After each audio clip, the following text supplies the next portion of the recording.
세상에 떠도는 기묘한 괴담들. 첫 번째 이야기, 경기도 연천의 신망리에서 실제로 겪었던 실화괴담. 지금도 그때를 생각하면 왠지 오싹하곤 합니다. 때는 고등학교 2학년 때입니다. 저는 경기도 연천이라는 철원과 거의 같은 경계에 있는 아주 시골에 살았습니다. 제가 다닌 고등학교는 연천군 신망리라는 촌구석에서 버스를 타고 20분 정도 내려가면 나오는 전국 고등학교였습니다. 이쯤에서 배경 설명은 적고 슬슬 본론으로 들어가죠. 때는 11월쯤이었던 것 같습니다. 기말고사를 앞두고 친한 친구와 독서실에서 같이 공부를 하기로 하고 그곳으로 가고 있었습니다. 그 촌구석에도 독서실은 있었습니다. 2층짜리 건물에 책도 동화책밖에 없었지만 고사를 앞두고는 항상 거기서 공부했었습니다. 의외로 깨끗하고 조용해서 공부가 잘 되곤 했습니다. 지금은 어떤지 모르겠지만 그 당시에는 가로등도 군데군데 있고 그마저도 한 개 건너 한 개씩 켜져 있었습니다. 전기를 아끼기 위해서였던 것 같습니다. 하여튼 산골이라 밤이 되면 으스스하게 밤 안개가 드리워지고 가로등도 군데군데 켜져 있어 딱 전설의 고향에 나오는 시골 마을 모습이 됩니다. 친구와 한참 공부를 하는데 왠지 그날따라 오싹오싹하고 기분도 묘해서 공부가 잘 안 되는 겁니다. 원래는 밤새서 공부하려고 했지만 친구도 기분이 이상하다고 해서 그만 접고 집에 가기로 했습니다. 그곳을 나와 집으로 가는데 어디선가 이상한 발자국 소리가 들렸습니다. 원래 무서움을 잘 타지 않는 저는 그냥 무시하고 지나갔는데 자꾸 주변에서 발자국 소리가 났습니다. 뚜벅뚜벅하는 발자국 소리가 아닌 쇠를 끄는 듯한 소리가 들렸습니다. 짧고 강하게 끄극하는 소리가 꼭 발자국 소리처럼 들렸습니다. 계속 신경 쓰이게 하는 소리가 뭔지 궁금해서 멈춰섰는데 저 멀리서 누군가 서 있었습니다. 밤안개에 가려서 희뿌옇게 보이는 인형이 있었는데 움직이지도 않는데 소리가 그쪽에서 나는 겁니다. 순간 무서워져서 빨리 걷기 시작했습니다. 그리고 철조망으로 둘러싸인 집의 코너를 돌 때 갑자기 소리가 또 끊기더니 미친 듯이 끄극끄극 하는 소리가 들리면서 점점 가까워졌습니다. 고개를 돌렸더니 코너 너머로 그 인형이 보였습니다. 철조망 너머로 보이는 그 인형은 상당히 작아서 어린아이 같았고 머리가 길어서 여자아이 같았습니다. 놀라서 막 뛰어갔습니다. 그리고 Y자 길의 끝에서 뒤를 돌아봤을 때 약 10m 뒤에 그 여자아이가 서 있었습니다. Y길을 설명하자면 제가 철조망 코너를 돌아서 달려온 길은 Y길의 오른쪽 길이고 왼쪽으로도 길이 있었는데 그곳으로 가면 철조망으로 둘러싸인 집이 있었습니다. 놀란 가슴을 진정시키면서 그 여자아이를 보고 있었는데 얼굴이나 옷 같은 것이 보이지 않았습니다. 또 한 번 놀라서 Y길의 왼쪽을 쳐다봤습니다. 그곳에는 푸르스름한 여자가 공중에 있었습니다. 가로등이 그 여자가 서 있는 바로 뒤에 있었지만 가로등도 푸르스름했고 여자는 나보다 한두 살 많아 보였습니다. 얼굴의 왼편과 가슴 부분, 오른쪽 다리가 심하게 닫혀 있었습니다. 무엇보다 놀라운 건 공중에 떠 있었다는 것입니다. 긴 치마를 입고 있었는데 오른쪽 다리가 있어야 할 치마 부분은 다 찢어져 있었습니다. 이상하게도 발은 보이지 않았습니다.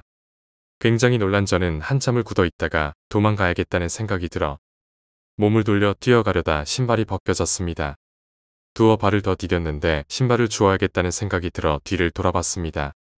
그 여자는 저를 지그시 쳐다보며 슬픈 표정을 짓고 있었고 멀리 있는 여자아이는 무서운 표정으로 이쪽으로 뛰어오고 있었습니다. 미친 듯이 손과 발을 놀리며 달리는 모습이었는데 이상한 발자국 소리가 미친 듯이 들리면서 점점 크게 들렸습니다. 거리는 순식간에 가까워졌고 저는 신발을 손에 들고 미친 듯이 달렸습니다. 정신을 차리고 보니 집이었습니다. 그 놀라운 광경들이 잊히지 않아 한참 잠을 설치다 겨우 잠들었고 다음날 11시경에 일어났습니다. 다음 날은 일요일이었습니다. 마루에서 얘기 소리가 나길래 밖에 나가려다가 컴퓨터 앞에 앉았습니다. 집이 옛날 기와집 같은 집이라 방음이 잘 되지 않아 마루에서 하는 얘기를 듣게 되었습니다. 엄마와 엄마 친구들이 얘기하고 있었는데 누구네 집딸이 오토바이를 타다가 사고 나서 죽었다는 얘기였습니다. 누구네 집이 어딘지 알고 있는 저는 굉장히 놀랐습니다. 그 집은 어제 그 Y길의 왼쪽 길에 있는 집이고 그 집 바로 앞에는 가로등이 있었습니다. 가로등 밑에서 그 여자를 봤던 겁니다. 저는 마루로 나가서 그 죽은 사람에 대해 물어봤습니다. 저보다 3살 많은 누나였고 어제 오토바이 사고가 나서 얼굴과 가슴을 다치고 다리가 부러져 죽었다는 것입니다. 발은 오토바이에 말려서 다 잘려 알아볼 수도 없게 되었다고 했습니다. 엄마 친구들은 또 한 가지 얘기를 했습니다. 며칠 전에 실종된 여자아이가 있었는데 그 아이가 오늘 아침에 산에서 밀렵꾼들이 놓은 덫에 발이 걸려 죽어 있었다고 했습니다. 제가 어제 본 것은 죽은 사람이었을까요? 그 하얗게 웃던 모습과 슬픈 표정을 짓던 모습, 미친 듯이 달려오던 여자아이의 나은 머리까지 기억이 납니다. 어제 제가 본 것은 대체 무엇이었을까요? 두 번째 이야기, 엘리베이터 괴담. 저는 어려서부터 악몽을 많이 꾸고 바위도 자주 눌리는 체질입니다. 그래도 일상생활에서는 별로 그런 일이 없는 편인데 이상한 일들은 거의 다 엘리베이터에서 체험했습니다. 그것들을 지금부터 얘기해 보려고 해요. 첫 번째로 해드릴 이야기는 제가 최근에 겪은 이야기입니다. 학교에 가려고 엘리베이터에 탔을 때였어요. 아침 일찍이라 엘리베이터에는 저 혼자뿐이었습니다. 엘리베이터는 1층을 향해 천천히 내려가고 있었어요. 그런데 문득 번호판을 보니 1층에 불이 들어와 있지 않았습니다. 저는 분명히 탈 때 1층을 눌렀습니다. 누를 때 나는 소리인 삑 소리도 분명히 났고요. 그리고 제 눈으로 불이 들어온 것도 확인했습니다. 그런데 눌러져 있지 않더군요. 모든 엘리베이터가 다 그렇겠지만 눌렀던 층을 다시 한번 누르면 불이 꺼지면서 취소가 되게 되어 있습니다. 그렇다면 제가 누른 뒤에 누군가 1층 버튼을 다시 한번 누른 게 되는데 저는 그때 혼자 타고 있었습니다. 엘리베이터도 멈춰져 있던 것을 탄 거고요. 그렇다면 그저 단순한 오작동이었을까요? 글쎄요, 그건 잘 모르겠네요. 두 번째는 제 친구가 겪은 이야기입니다. 똑같이 학교를 가는 길이었대요. 그런데 갑자기 내려가던 중간에 4층에 불이 들어오더래요. 물론 친구는 혼자 타고 있었고요. 제 친구는 그 당시 아파트에 이사 온 지 얼마 안 돼서 그냥 누가 4층에서 버튼을 눌렀나 보다라고 생각했다고 합니다. 그래서 지각하게 생겼는데 짜증 난다고 생각하고 있었고요. 어김없이 4층에서 엘리베이터가 멈췄습니다. 그런데 아무도 없는 거예요. 제 친구는 그냥 별 생각 없이 누가 장난치려고 눌러놨다고 지각하게 생겼다고 생각하면서 문 닫힌 버튼을 눌렀다고 합니다. 그리고 그날 학교에 가까스로 지각을 면해서는 친구에게 그 얘기를 했다고 해요. 장난치게 누군지 걸리기만 하면 가만히 안 둘 거라고. 그런데 그 친구는 놀라면서 한마디 했다고 합니다. 그런데 안에 불이 들어오는 건 안에서 눌렀을 때 들어오는 거잖아. 그러니까 혼자 타고 있는 줄 알았던 엘리베이터에 누군가가 있었고 유유히 4층 버튼을 누른 뒤 문이 열리자 4층에서 내렸다는 말이 되겠죠. 대체 같이 타고 있던 무언가는 무엇이었을까요? 마지막은 중3 때 제가 겪은 이야기입니다. 유난히 더운 여름이었습니다. 그때에는 학교에 에어컨도 없었으니까요. 그래서 친구랑 같이 학교 앞 문방구에서 파는 슬러시를 사 먹고 집에 가고 있었습니다. 가다가 너무 더워서 잠시 신축한 아파트 건물에 들어갔었어요. 그 건물이 저희 집이기도 합니다. 엘리베이터가 3개 있었는데 첫 번째 것은 전층, 두 번째 것은 홀수층, 세 번째 것은 짝수층이었습니다. 너무 더웠던 나머지 잠시 저희 집에 들르기로 하고 엘리베이터를 기다리고 있었어요. 그런데 맨 끝 짝수층 엘리베이터의 문이 열리더군요. 저희 집은 홀수층이기 때문에 탈까 말까 고민하고 있었어요.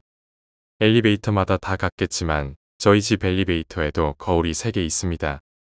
양옆과 뒤쪽이요. 거울을 통해 구석에 얼굴을 대고 서 있는 남자가 보였습니다. 어차피 짝수층이고 사람도 타고 있는데 괜히 저희가 타면 더 늦게 집에 도착하잖아요.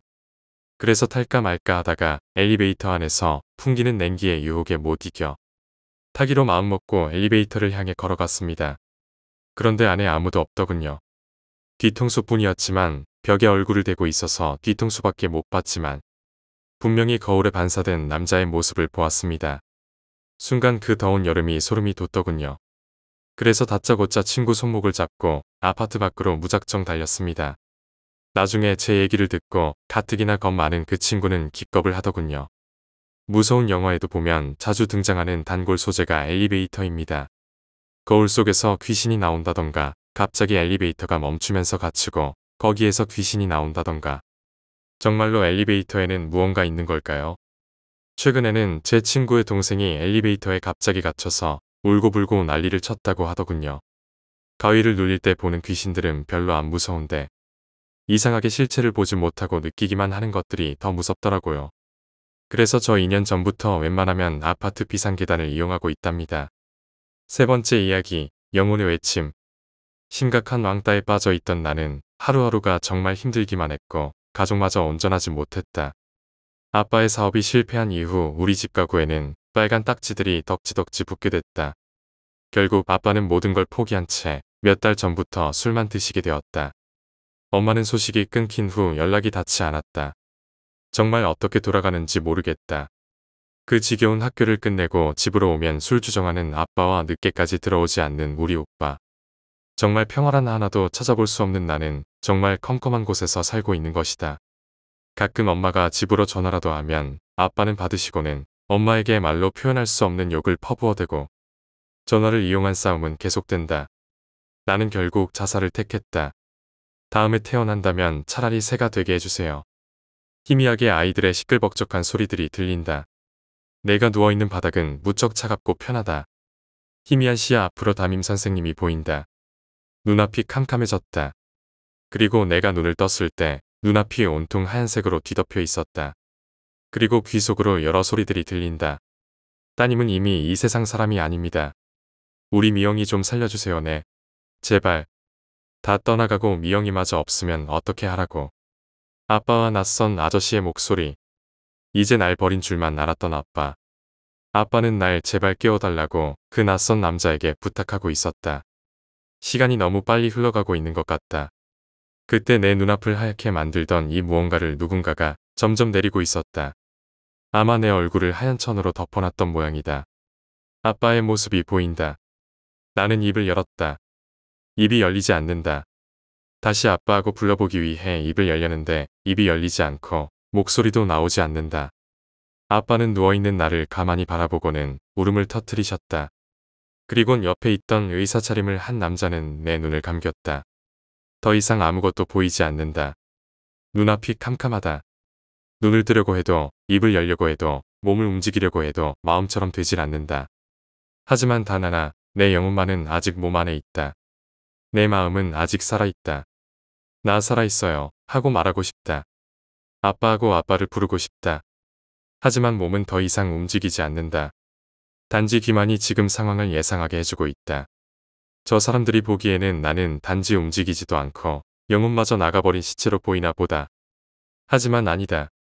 나는 지금 이 망가진 몸 안의 영혼과 마음은 그대로 살아있는 채로 갇혀있는 것이다. 난 갑자기 무서운 생각이 들었다. 나 살아있어요. 살아있단 말이에요. 몸은 이래도 나 아직 영혼은 남아있다고.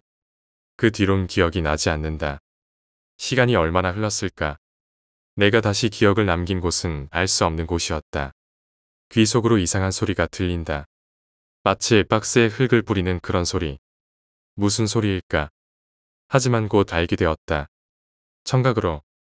난 지금 내가 생각하고 있는 박스 안에 들어있고 이 박스 위로 무언가가 뿌려지고 있다.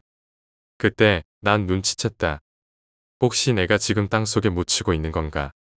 하지만 지금 살아있는 존재들이 보기에는 내가 죽은 걸로 보이지. 내 자신은 지금 현재 살아있다고. 내 몸은 죽었지만 내 마음과 영혼은 살아있다고. 오랫동안 여러 대화들과 흙소리. 반복이 되면서 더 이상 아무 소리도 들리지 않았다. 이 세상이 꺼진 것처럼 아무 소리도 들리지 않았고 고요했다. 눈앞도 캄캄했다. 난 땅속에 묻힌 것이다. 정신이 살아있는 상태로. 내 영혼은 아직 빠져나가지 못했는데 이대로 묻힌 거다. 입이 안 열려서 소리도 못 지른다. 눈물을 흘릴 수도 없다. 마음으로 울고 있고 소리 지른다. 그러다가 지쳐서 가만히 있었다. 아무 소리도 들리지 않는다. 몸도 움직이지 않고 가만히 눈을 감고 마냥 누워있는 사람처럼 오랜 시간을 누워있었다. 지금 이 순간 차라리 내 기억이 꺼져버린다면, 내 영혼이 사라져버린다면 지금 이 순간을 못 느낄 텐데. 그러나 그건 희망일 뿐이었다. 나는 영원히 이 상태로, 이 세상 끝까지 이 상태로 가만히 있어야 하는 것이다. 얼마나 지났을까? 지금도 영혼은 살아있다. 너무도 많은 시간이 지나고 공포에 휩싸인 나는 괴로워서 정신병자가 될 지경이었다. 지금 나는 당신이 이 글을 읽는 순간에도 땅속에서 영혼만은 몸속에 갇힌 채로 가만히 깜깜한 허공만을 바라보고 있다. 앞으로 영원히 우주처럼 끝이 없는 이 세상의 모든 시간들을 이렇게 가만히 누운 채로 지내야 한다. 네 번째 이야기, 무서운 두 가지 이야기. 첫 번째 이야기. 서울시에 있는 한 난림 아파트에 살고 있는 갑돌씨. 갑돌씨가 이 아파트로 이사 온 것은 정확히 3개월 전의 일이었다. 3개월 전 몸무게는 90kg였지만 지금은 65kg가 되었다. 3개월 만에 무려 25kg나 빠진 것이다. 도대체 살이 이렇게 빠지는 이유는 무엇일까? 갑돌씨가 밤에 잠을 이루려 할 때마다 방 한쪽 벽에서 누군가가 갑돌씨를 노려보는 듯한 느낌을 받았다. 그것도 매일 밤마다. 갑돌씨는 밤마다 두려움에 절규도 해보고 소리도 질러봤으나 소용이 없었다. 이사를 가기 위해 집도 내놓았으나 주위 사람들의 알 수 없는 수군거림만 있을 뿐 매매도 이루어지지 않았다. 당연히 잠을 못 자니 밥맛도 없고 매일매일을 술 기운에 버텨보지만 그것마저 어렵다. 몸은 망가지고 일도 그만두고 그저 하루하루를 힘겹게 버티는 갑돌씨. 갈수록 눈은 퀭해지고 삐적삐적 말라만 갔다. 그러던 어느 날 소주를 사기 위해 슈퍼를 가던 중 갑돌씨는 모여있는 아줌마들을 무심코 지나치다가 충격적인 사실을 듣게 된다. 4개월 전 갑돌씨가 이사 오기 전 그 집에 강도가 들어 혼자 살던 아가씨를 죽이고 그 시신을 벽에 묻어놨다는 이야기였다. 흥분한 갑돌씨는 그 길로 곡괭이를 구해 자신의 집으로 달려가 벽을 곡괭이로 파내기 시작한다. 한참 파내다 보니 세상의 벽 속에서 사람 눈동자 같은 것이 보였다. 더 흥분한 갑돌씨는 더 파내자 사람의 눈이 보였다. 그것도 놀라 부릅뜬 눈이었다. 광분한 갑돌씨는 그 눈을 향해 곡괭이를 날렸다. 과연 이 집의 비밀은 무엇인가? 두 번째 이야기. 서울시에 있는 같은 난림 아파트에 사는 영숙씨. 요즘 영숙씨에게는 고민이 생겼다. 새벽만 되면 옆집에서 들려오는 비명소리 때문이었다. 도대체가 시끄러워서 살 수가 없다. 따지려고 했으나 옆집 남자의 눈이 퀭하고 무서워서 말도 못 걸었다. 이 새로운 이웃은 밤이면 비명을 지르고 낮이면 술에 절어 산다. 도대체가 이사를 가야 하는 건지 못 살겠다. 이래서 이웃을 잘 만나야 된다니까. 그러던 어느 날 세상의 안방에서 엄청난 소리가 들리기에 방으로 달려가 봤더니 벽 한쪽에서 흙이 튀어나오고 있었다. 아니, 이것이 무슨 일인가? 지진인가? 벽에 조금씩 구멍이 나는 듯하다. 이것이 도대체 무슨 일인가? 벽에 구멍이 나다니. 구멍에 눈을 갖다 대고 자세히 보자. 영숙씨는 구멍에 눈을 바짝 들이대고 구멍 속을 들여다보았다. 영숙씨의 눈은 곧 경악으로 부릅떴다. 눈이 퀭한 남자가 자신의 눈을 향해 곡괭이를 날리고 있었다. 그것은 아주 순간의 일이었다. 다섯 번째 이야기, 갈증. 나는 여느 때처럼 단지 목마름을 풀기 위해 물을 찾았다. 딱딱거리며 돌아가는 시계 소리가 고요한 정막을 운치 있게 울렸다. 새벽 3시. 모든 이들이 눈을 감고 있을 시각. 난 삐걱거리는 나무 장판을 걷고 걸어 식탁에 도착했다. 식탁에 놓여진 은백색의 고풍스러운 주전자. 물이 없었다. 낭패였다. 우리 집은 항상 산에 올라가 약수물을 떠다 먹는다. 그런데 물이 없다니. 이런 경우엔 방법이 없는 것이다. 난 갈증을 참을 수 없었다. 왜 그랬는지 나도 모른다. 하지만 알 수 없게 타들어만 가는 목을 방치할 수 없었다. 난 방에 올라가 옷을 주섬주섬 입었다. 얇은 가디건을 대충 차려입고는 램프 하나를 들었다. 램프의 얄궂은 불빛이 어둠에 저항했다. 삐걱거리는 나무 바닥. 고풍스러운 분위기의 넓은 집. 우리 집은 산 중턱에 지은 나무집이다. 괴상한 취미를 가진 아버지가 중세 분위기를 낸답시고 만든 집이다. 전체가 3층인데 우리 가족은 2층까지만 사용한다. 3층은 아버지가 유독히 접근 금지하는 곳이다. 왜인지는 알 수 없었다. 가끔 나무 바닥이 부서진 곳도 곳곳에 보였고 그 사이를 쥐들이 왔다 갔다 하기도 했다. 난 익숙해져서 상관없었다. 하지만 처음에는 놀라 뒤로 자빠질 뻔했다. 아무튼 난 램프 하나에 나의 눈을 의지한 채 밖으로 향했다. 수많은 나무들이 날 마중 나왔다. 쌀쌀한 가을바람은 나뭇잎을 흩날렸다. 아름다운 광경이었다. 자연의 기백이 내 온몸을 휘감았다. 자연의 아름다움도 좋지만 난 생리적 욕망을 해결하길 더 갈망했다. 재빨리 정신을 차리고는 산길을 걸었다. 쌀쌀한 가을 바람이 추웠다. 얄궂은 벌레 소리가 내 청각을 자극했고 어둠은 날 공포 속으로 몰아넣었다. 귀신이라도 나올 것 같군. 말이 씨가 된다고 했던가. 내 눈앞에 뭔가가 나타났다. 소름이 쫙 돋아올랐다. 하지만 어둠 덕분에 형상은 잘 보이지 않았다. 단지 알 수 있는 건 무엇인가가 있고 그 무엇인가는 또 어떤 무엇인가를 하고 있다는 것이다. 쌀쌀한 가을 날씨에 어울리지 않는 땀방울이 이마를 타고 목을 미끄러졌다. 난 램프의 불빛을 더 강하게 했다. 타오르는 불빛을 들고 난 그곳으로 다가갔다. 왠지 다가가면 난 욕망을 해결할 수 있을 것만 같았다. 갈증의 욕망을 말이다. 불빛에 비친 것은 무덤이었다. 벌초를 몇 년간 하지 않은 듯 지저분한 무덤. 그리고 그 무덤을 파헤친 괴수들. 난 후들거리는 다리를 주체 못하고 낙엽 바닥을 뒹굴었다. 괴수들은 무덤을 파헤쳐 시체를 파먹고 있었다. 아니, 시체의 피를 빨아먹고 있었다. 우드득거리는 뼈 부서지는 소리가 그들의 입안에서 들려왔다. 쭉쭉거리는 핏물 빨아먹는 소리와 영상도 보였고 아주 행복한 표정의 그들의 눈빛도 보였다. 이 어둠에서도 말이다.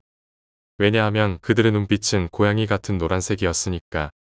시체에서 피가 이해할 수 없었다. 시체에서 피가 난다고? 그건 불가능하다. 그렇다면 그것은 산 사람이란 소리다. 살아있던 사람을 살해한 뒤 먹고 있는 것이다. 그리고 그 무덤은 다 먹은 다음 자네를 파묻는 장소일 것이다. 생각이 거기까지 미치자 난 공포로 죽을 것만 같았다. 괴수들은 날 발견했고 내게 다가오고 있었다. 죽는다. 죽을지도 모른다. 제기랄. 난 죽음을 예감했다. 눈물이 앞을 가렸고 소변을 지릴 것만 같았다.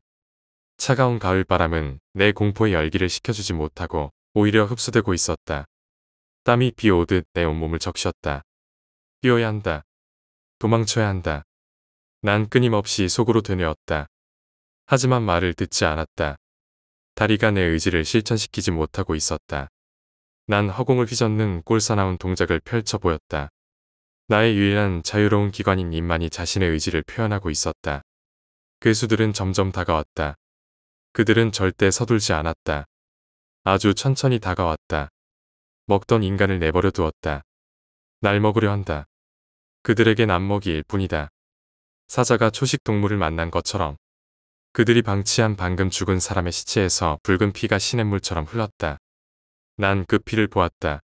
괴수들은 눈에 차지도 않았다. 내 온몸의 떨림은 여전했지만 마음은 왠지 고요해졌다. 폭풍 전야처럼 시체에서 흐르는 얄궂은 피. 난 그 피를 보고 중얼거렸다. 그것은 의식이 아닌 본능의 중얼거림이었다. 내 의식으로는 저항할 수 없는 본능 말이다. 목이 말라. 피를 마시고 싶어 했다. 내 입은 입맛을 다시고 있었다. 한편 괴수들은 거의 내게 다가왔다. 목이 마르다고. 나의 의식과 본능은 이단 분리되었다. 도망가야 한다. 목이 말라. 난 목마름을 느꼈다. 이성과 본능의 이단 분리. 하지만 이내 내 이성이 본능을 간신히 물리쳤다. 난 힘겹게 풀린 다리를 이끌고 달렸다. 집을 향해. 눈에서 눈물이 흘렀다. 눈물이 볼을 타고 입가로 떨어졌다. 난 혓바닥으로 눈물을 핥았다. 그들이 따라오고 있다. 섬뜩한 기운이 들었다. 뒤를 돌아볼 수가 없었다. 집 가는 길이 이렇게나 멀 줄이야 상상도 못했다. 예쁜 나뭇잎들이 그 생명을 다하며 땅바닥을 뒹굴었다. 난 어이없게도 이 와중에 그것들을 감상했다. 하지만 공포는 물러나지 않았다. 분명히 따라오고 있다. 내 발에 걸려 내가 넘어지고 말았다. 이렇게 허탈할 때가 난 기다시피 달아났다. 기다가 엎드렸다가 일어서서 걷다가 달렸다. 마치 인간의 성장 과정을 재현하는 듯. 그들이 더 가까워졌다. 점점. 그들의 숨소리가 들려왔다. 마치 내 목가에 대고 기분 나쁜 한숨을 내뱉듯. 온몸이 상처투성이었다. 긁힌 자국이 수없이 있었고 팔등에서 피가 흘렀다. 맛있겠다. 난 또 황홀한 지경에 빠져들려 했다. 난 애써 시선을 거두고 달렸다. 제기랄. 왜 이렇게 먼 거야? 빌어먹을. 분명 지름길이 있었는데. 분명 지름길이 있다. 그런데 도무지 생각이 나질 않았다. 예전의 기억으로 그 지름길은 상당히 음침하고 싸늘해서 공포스러웠다. 아마 그래서 나는 그 길로는 얼씬도 하지 않았던 것 같다. 인간은 익숙한 것에 안주하려는 본능이 있다. 그것이 지금 나의 상황을 더욱 악화시키고 있다. 인간은 도전을 두려워하고 평안을 갈망한다. 난 인간이다. 난 평안이고 싶다. 집이 보였다. 음침하고 어두운 분위기에 집이 내 시야에 확보되었다. 땀이 입이 오듯 흘렀다. 등 뒤에서는 여전히 그들이 따라오고 있었다. 그런데 그때 불현듯 드는 생각. 집에 들어가면 이것들이 해결된단 말인가? 집이 무슨 모든 악과 악령들을 막아주는 성스러운 장소인가? 그런 강한 의구심, 아니 부정적 확신을 이성적으로 확인했으면서도 난 집으로 들어갔다. 인간의 비열함이 또 한 번 날 확인시켰다. 거친 숨을 골랐다. 심장이 터져버릴 것 같다. 후들거리는 다리를 감싸쥐었지만 진정되지 않았다. 문을 잠그고 그 앞에 주저앉았다. 조금만 있으면 그들이 이 문을 두들겨 댈 것이다. 난 그 시간을 기다렸다. 아무 일도 일어나지 않았다. 그들이 돌아간 것일까? 그렇다면 다행인데. 난 조심스런 몸동작으로 우편함 구멍을 이용해 밖을 바라보았다. 아무것도 없었다. 난 그 자리에 주저앉았다. 모든 것이 끝났다. 눈물이 났다. 왜 내가 이런 일을 당해야 한단 말인가? 딱딱하는 시계 소리가 내 귓가를 자극했다. 그것이 신호가 되었을까? 목이 말라왔다. 제길, 이런 상황에서도 그깟 갈증을 갈망하다니. 난 가족들이 깨든 말든 큰 소리로 외쳤다. 난 황급히 뒤를 돌아보았다. 그곳에는 일렬로 서서 날 지켜보고 있는 가족들이 있었다. 그들의 입가에는 뼈조각과 핏물이 홍건히 묻어 있었다. 6번째 이야기, 군대 괴담. 토요일 점호 후에 내일이 일요일이라. 조금 들뜬 우리 내무원들은 어김없이 노가리를 까기 시작했습니다. 우리 잠도 안 오는데 무서운 얘기나 할까? 병장 중 한 명이 제안을 했습니다. 그래서 평소 재미난 얘기를 많이 알고 있고 정말 화술이 뛰어났던 고참 한 명이 자신이 겪었던 일이라며 평소답지 않게 심각한 얼굴로 얘기를 시작했습니다. 이야기는 이렇습니다. 그 고참이 중학교 2학년 정도였을 때의 일이라고 합니다. 밤 10시쯤 자기 방에서 음악을 들으며 공부를 하고 있었습니다. 그런데 갑자기 창문 밖에서 끼이쿵 하는 소리가 들렸다고 합니다. 누가 들어도 교통사고가 난 듯한 소리였는데 고참도 깜짝 놀라서 커튼이 쳐진 창문으로 다가가 커튼을 확 젖히고 밖을 바라보았습니다. 그런데 창문 밖에는 중학교 2학년짜리가 감당하기 힘든 장면이 펼쳐져 있었습니다.